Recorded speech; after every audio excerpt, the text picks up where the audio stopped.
Welcome to Coach's Roundtable. I'm Ed Cody to my right, the Swami George Abraham to my left, the Tiger Albert Campman. Let's go to Spotlight High School basketball, and boy, things are heating up. Section play, juggling for first place, playoff spots.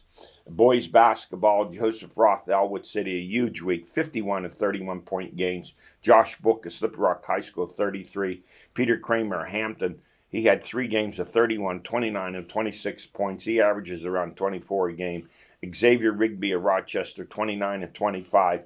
Tyler Pepin of Seneca Valley, 26 and 23. Jackson Bauman of Knock, 25. Max Hurry of North Catholic, 25.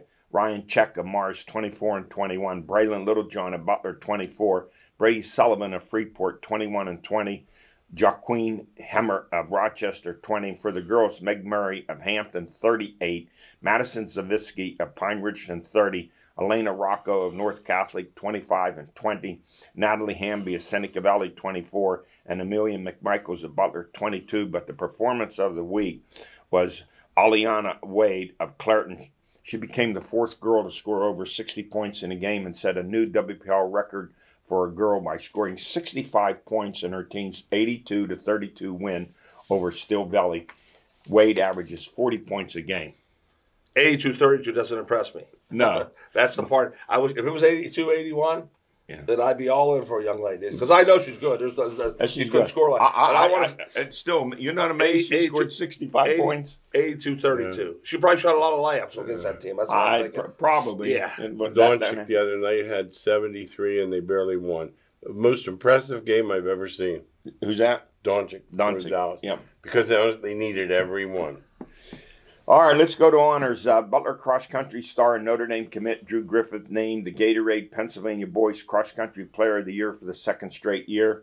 And in college track, his former teammate, Butler grad, Notre Dame sophomore C.J. Singleton, he was our 2022 Athlete of the Year. He won the 3,000-meter run at the Notre Dame Invitational with a time of 7 minutes, 53.9 seconds. That's one of the best all-time times in the U.S. for under 20 distance runners. And in wrestling, Butler Santino Sloboda, he remains undefeated, 28-0. He's the number 2 ranked WPIAL wrestler at the 114-pound class. And Vaughn Spencer, Pine Richland, he is the number 1 ranked 189-pound class.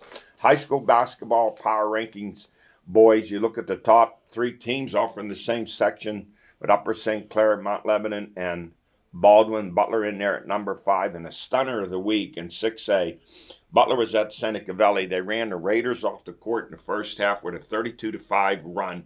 Took a commanding 41-21 halftime lead. Game over? Not so fast. As the late, great Lenny Ack, gym player, used to say, don't let those early leads fool you. Seneca turns the tables on Butler in the second half and outscores them 40-15 to come away with a 61-56 upset win. I'll continue to say that Butler shoots herself in it and shoots herself out of it. And I've talked to Matt about it. And he said he was going to take some of the time off when they had a lead. I don't know if he tried to do that or the kid just whatever happened. But you usually don't, with that kind of talent. That's a cold second half, 15 points. You don't lose that kind of lead. Yeah, that's when Tyler Pepin had the 26 points and he hit the go-ahead basket later in the game. In 5A, Moon at the top. In 4A, no surprise there, it's Lincoln Park. But surging right behind them with a very good team is Hampton. They lost to Butler by 2. I saw Hampton Highlands the other night.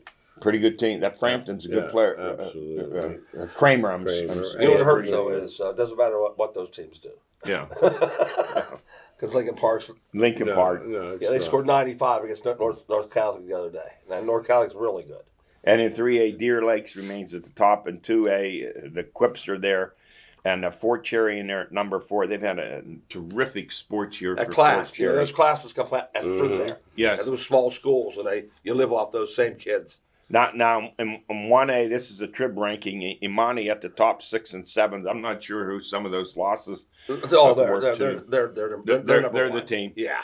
Followed by Neighborhood Academy, then Union of Newcastle in there with an 8-9 record. Rochester at number 4, 11-5. For the girls in 6A, it's Peters Township. They're undefeated, 18-0. North Allegheny, number 3. and Seneca Valley in there at number 5. And in 5A, top 2 teams are undefeated. Oakland Catholic 18-0 and Lincoln Park. I didn't know the Lincoln Park girls were that good. They started recruiting 2 years ago. Oh, did they? Uh-huh. All right, McKeesport, Hampton in there at number 5.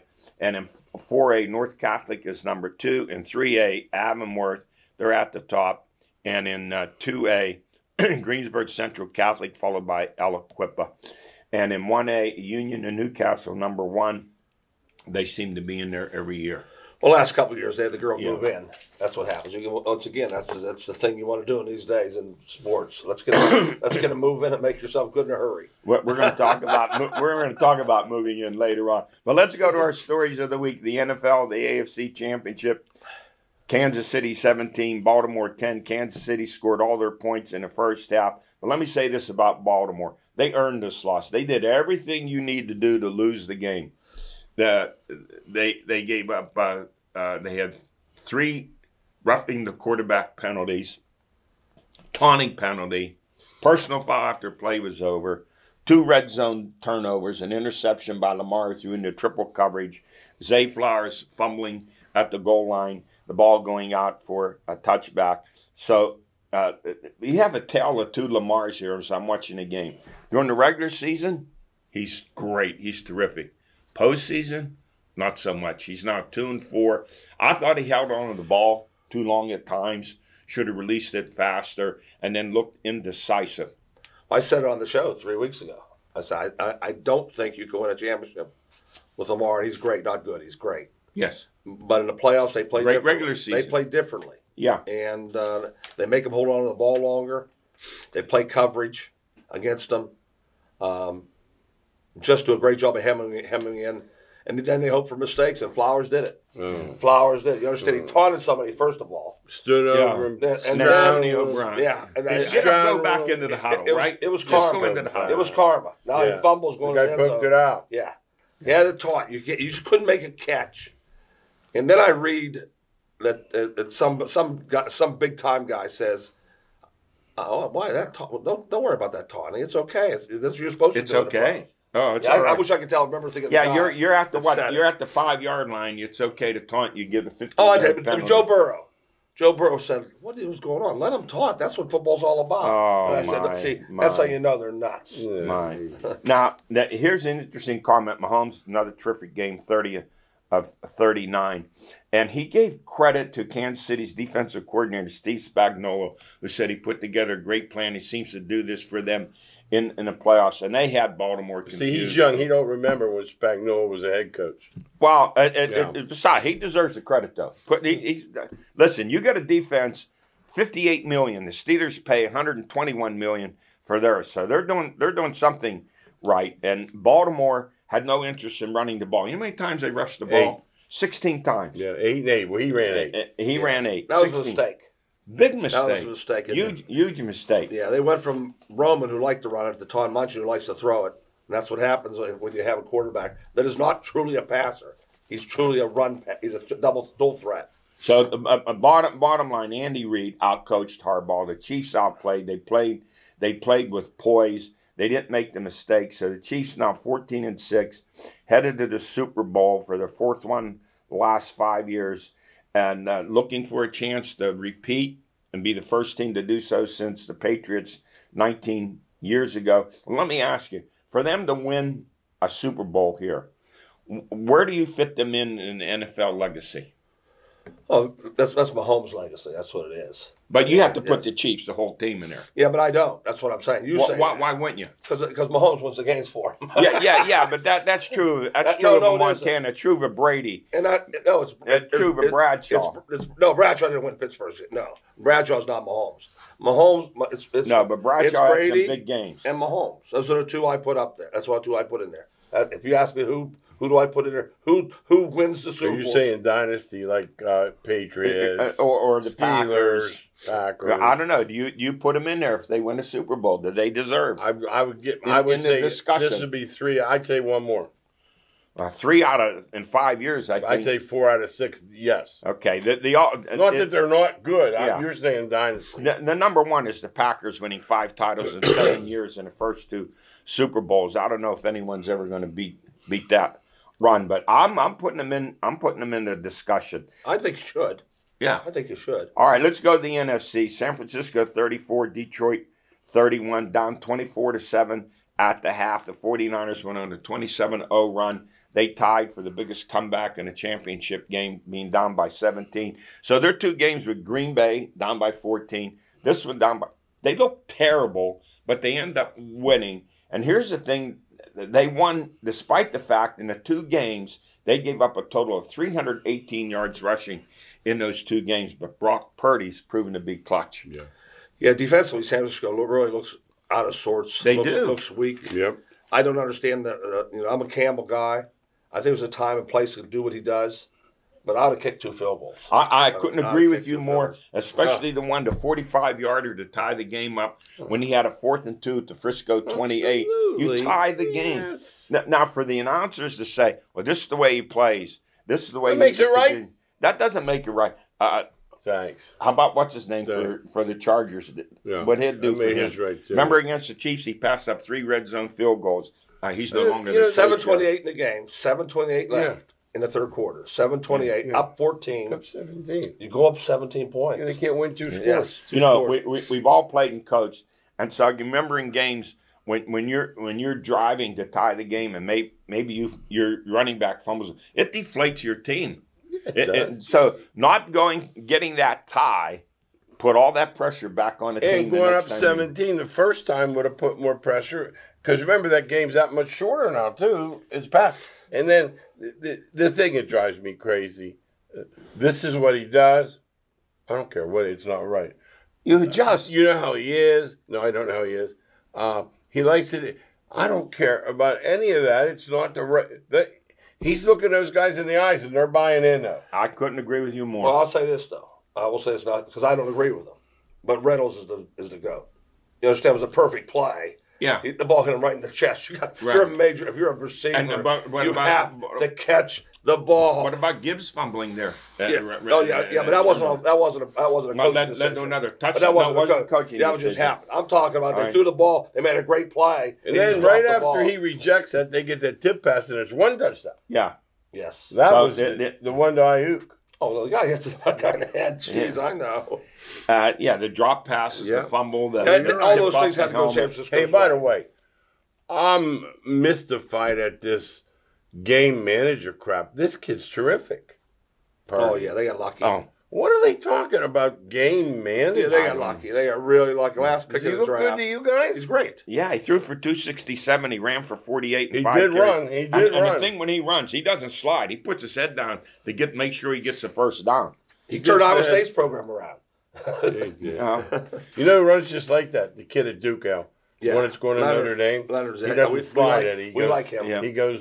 Now here's the thing with Frisco. Can they in the 2 weeks shore up their run defense? No. Because you know what Kansas City's going to do right away. They're going to pound that ball with their big offensive. They're going to try to a big offensive line that they have. Really, I'm not sure what happened, as you alluded to. Giving up 318 yards, 136 to the Packers, 182 there to Detroit is a concern to me. They got all pass rushers on. And they don't, and they don't blitz at all. Yeah, they have all pass rushers. And when you play with all pass rushers, people are going to run the ball down your throat. That's what happens. San Francisco's going to try to outscore you. That's the way they play. What can I say? That's the way the game's going. If you think they'll win, the game's going over.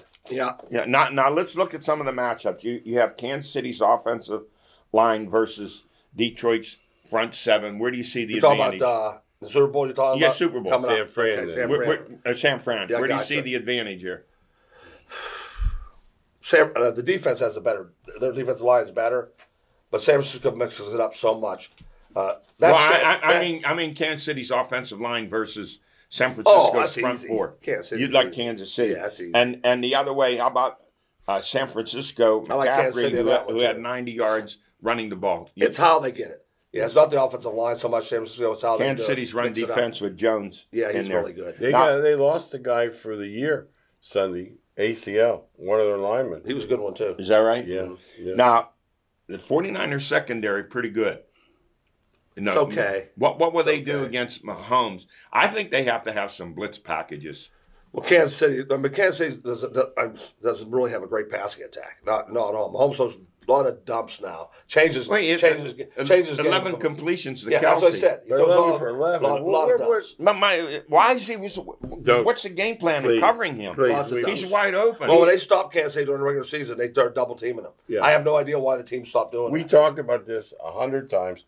How is he standing alone at the flag? Yeah, I think Harbaugh did not have this team. They said he warned them about this and that, but they weren't ready to play this team. I have no idea about that, but I just know you can't turn the ball. You describe the things that happen. Yeah, 1 yard line. Yes. Okay, now when it comes to kicking, you have Moody, the 49ers. He's shaky at times. Yes. Butker of the Chiefs. The major advantage. Major advantage for them. Major. So everything, there's Shanahan. He's 7-3 in playoffs, but no Lombardis. There's Andy Reid with 2 Lombardis and a 4th Super Bowl appearance. Yeah. So having said all that, I know it's early, but it change the week before the Super Bowl. I'm going to say San Francisco 26-24. That's about right. It's one line, line's one, and it's 51. I don't know. There's something about, you look at them, they look so bad in the first half against Green Bay and against Detroit, and somehow they put it together and come back. And you make a mistake, they'll take advantage of it. They certainly did. What they have will never change. They have the big T. Yeah, San Francisco has talent over the field. You understand? Their talent level is amazing. What they put out there. Kittle, CMC, and another thing too, like you guys said, when you look at talent like that, I remember looking on Sunday. I said, I have any idea. Then I saw it was 4.5. I said, you know what? A field goal for KC wipes out a touchdown for Baltimore, and that was my reasoning, which was no reasoning at all. Yeah, and the big T wins it for San Fran if they win. I mean, that's going to win. How about the backup running back, Mitchell? He's not too bad. Oh, no. And then you look at, I think the spread's 1. It's even. Well, it's irrelevant. We'll pick the winner. Well, the big money came. It was 2.5, and instantly went down to 1. The Sharps said, "Wait a minute, we're getting Mahomes as an underdog." Then what they're taking. That's the attitude of Vegas. Mahomes and points. Yeah. All right, around the NFL coaching carousel, Atlanta gets Raheem Morris. He's going to get his second shot being a head coach. Harbaugh is solidified with the Chargers. Dave Canales with Carolina. He's the 7th head coach under David Tepper. You missed me. 7th. I'm surprised there. You could put him on the most wanted, and I wouldn't pick him out. Right. Brian Callahan goes to the Titans. Okay. And nothing for Bill Belichick. He may not coach this year. Yeah. The only other job open is Washington. He's not coaching. But I think next year he's sitting in a situation where the guy's under pressure to win next year. Buffalo. Dallas. Dallas. Chicago. And Philadelphia. Yeah. So he's going to be somewhere. He's going to sit back there and just wait. Now, last week, Mike Tomlin said the Steelers are close to the top teams in the AFC. I'm going to give you 7 reasons that they're not. Mahomes, Josh Allen, Lamar Jackson, Joe Burrow, C.J. Stroud, Tua, and Trevor Lawrence. And 8th, I think Harbaugh is going to turn things around. The Chargers are 5-12. He's got a good quarterback, Justin Herbert. He's going to make him even better. So when the Steelers say they're going to camp with an open competition for quarterback, that's a bad sign. You want to go with an established guy who's going to be your quarterback. Then you hear what Art Rooney said the other day. He still has confidence in Tomlin, but he's sick and tired of watching other teams in the playoffs, and Pickett needs to get better. So what do you guys read between the lines with what he said? Well, Pickett's going to be a starter. That's the bottom line. That's all you can say. They're counting on their number 1 pick to get better. And if he doesn't, they can't win. They can't beat those teams. You got it right. Yeah, and but when he says he still has confidence in Tomlin, but he's tired of losing in the playoffs. Oh, sure. There's a little bit of a hot seat. No, not at all. That's 0. He's a Supreme Court justice, lifetime. But there's not a thought in Pittsburgh changing coaches. No, I'm not talking about changing coaches. I'm talking ramping it up a little bit and it's time for us to win a playoff game. Oh, he could say that. He could say that. Here's the thing I'll say to you guys. The problem they have is they can't bring a good one in because he will beat them out. There's Russell Wilson out there. Baker Mayfield. Neither one. They're going Wilson is done, but Mayfield's pretty good. But I love Baker. Wilson's done. I love Baker. Mayfield's good. He's going back. He's to a Tampa. battle. He's a fighter. He's coming back to They'd Tampa. be crazy to let him go. Yeah, he's not leaving Tampa Bay. All right, let's go to the National Hockey League. The Pens finished the first half 22-17-7 at the All-Star break here. They're in 5th place in the Metro, 51 points, 1 point behind the Islanders. They have 36 games to play after the All-Star break, and they need to get much better. They were so inconsistent during January, blowing a number of games where they had leads 2-0 going into the third period and losing. Their power play is a dismal 13%. So can the National Hockey League's oldest team win at least 22 or 23 out of their last 36? Definitely. Yeah, they've had games, like you said it. They've had games that blown. They could have won. And I don't think their power play can stay like this. It's hard for me to believe that the players on that power play can stay at 13%. You know what the one stretch was? Six out of 50 So attempts. I will say yes. I will say if they were playing, everything was smooth and they're losing, no. They got improvements they could take. I'll say they can win. The bottom 6 is much better, but the play's been inconsistent at times. And while Jari has the most shutouts, 5, the goaltending has been inconsistent at times also. That's true for the whole NHL. That's the one position that is inconsistent. They're not losing because of their goaltending. That's one thing for sure. They're losing because of the power play, and they're losing because of lapses of their defense. It's always been that way. All right, who's hot? How about the Edmonton Oilers? They're 29-15-1. They've won 16 straight. Third place, though, and 12 points behind Vancouver. After a 9-day layoff, they start after the All-Star break at Vegas. They're in pursuit of the Pens' all-time record of 17 straight, set in 92-93. But how about a 9-day layoff? I don't like that either. I'd like to talk to the hockey personnel head of the league and say, 9 days? Jeez, oh, man.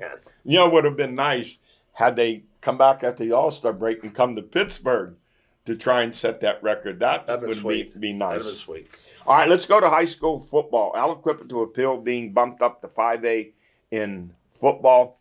And I was talking to someone the other day, and they asked why they're getting bumped up. Okay, just the winning championships and transfers. Here's the misconception about transfers. It doesn't matter whether the transfer rushes for 1,000 yards or never even gets onto the field. It's a transfer, period. He could be on a team, never play, or even quit during the season, but he counts as a transfer on the roster as opposed to it had nothing to do with his success or contribution to the team. Yeah, I truly believe that the people at the PIAA have never been to Aliquippa. Right. They have no idea what it's like down there. And they're not going down. No, they're not going. It's all these white guys sitting in a room. Yeah, why can't they compete? They won the 4A twice. They've never been down there. Isn't that what they're saying? To see what Aliquippa is about. Drives me crazy, and it still will. That they continue to move them up every year because there's a couple kids coming there, and Southern Columbus won 7 in a row. Well, I don't care what they say. Something's wrong. How about next year? Back down to A for Westinghouse. Back down to A for Altoona Guilfoyle. Can't beat those teams. And Aliquippa, I'll tell you what, some of the teams in 5A buckle up when you play them. Yeah, they know. I don't think they're celebrating at Pine Richland. You know what I mean? Now, the Fox Chapel athletic director comes up with a new formula for playoffs. Now, why he's doing Fox Chapel has just been dismal, terrible in football. Let's hear it. But I don't know. He wants to adopt the Ohio computer-generated playoff rating. Based on the fact that Upper St. Clair last year was 8-2, didn't qualify for the playoffs, where other teams that had records of maybe 4-5 or 4-6, and they made the playoffs. And he wants to structure the upper 6A and 5A to 3 tiers, mixing in 5A and 6A teams will play each other during the regular season, and then after that, the computer determines who makes the 5A playoffs, 1, 8, 2, who 7, makes the 3, 6. 6. Yeah. So you have Tier 1 with the best teams in 6A and 5A. Tier 2, a little less. And then Tier 3. Tier 1 and Tier 2 can play one another. Tier 3 can play Tier 2, but not play Tier 1. Little complicated. I don't know. Little complicated for me, Eddie. Little complicated. But the other ones, there's 6 teams. The other one's no better. I understand that. Now the WPIAL said they'll listen to it, but it's going nowhere. Remember, I made the suggestion after every 2 years or 4 years, why don't you take all the losing teams, but you can't drop a 5 or 6A down to 2A or 1A, and mix them together, let them play together for 2 years, and then see where they go from there. But that's what they do in Florida, but they're not going to adopt. Nothing's going to change. I don't think so either. No, they're worried about where the banquet is. They don't care about it. You think those guys really care? I know they don't. No, they're it's too much of a comfy situation for it. And this is a complicated formula. Now, the difference between PA and Ohio is this. Ohio's just better in football. Yes. They just got better teams. They have better teams at the higher level. And they have 4 in hoops and 7 in foot. They don't have the 6A in everything. Right. They've structured their playoff numbers to their actual students. And this situation, go back again several years ago, remember I had Tim O'Malley on, they did a survey, principals, athletic directors, do you want to go back to 4 classifications, forget football, state championship? They said no. So this is what they have and what they're going to live with. Yeah, that's because coaches said, they'll tell somebody, we made the playoffs. And they were 3-7. Right. They like it. So do the fans. You understand? The fans are excited when you have a 4-6 team. Oh, we made the playoffs. So they're not going back. They're excited. So do you remember one time in 4A you had like 18 teams? Yeah. Yes. Now you're down. Didn't you're the down basketball to 6. have 5 sections? I don't remember. Is that what basketball had? But then what happened when you went to the state playoffs in football? You guys know this. Instead of playing 24 basketball games, you're cut back to 20. Yeah, because you had to get started. Yes. Hey, finally, one note. Good news, Pirates signed Aroldis Chapman, 36, a 1-year contract, $10 million. He'll be the highest paid Pirate for 2024, and you give a Chapman Bednar bullpen. Yeah, the bullpen's going to be really good. Can they get to it with the starting pitcher they have? That's going to be the question. Chapman, didn't he take shots at his wife when I got it? Hey. They don't worry about that anymore, do they? The thing is this, I'm asking the next move, can you get a cleanup hitter? They're not getting They're hoping Cruz is that guy. That's what they're hoping Cruz. Hey, that's it for us. We run out of time. We will see you next week.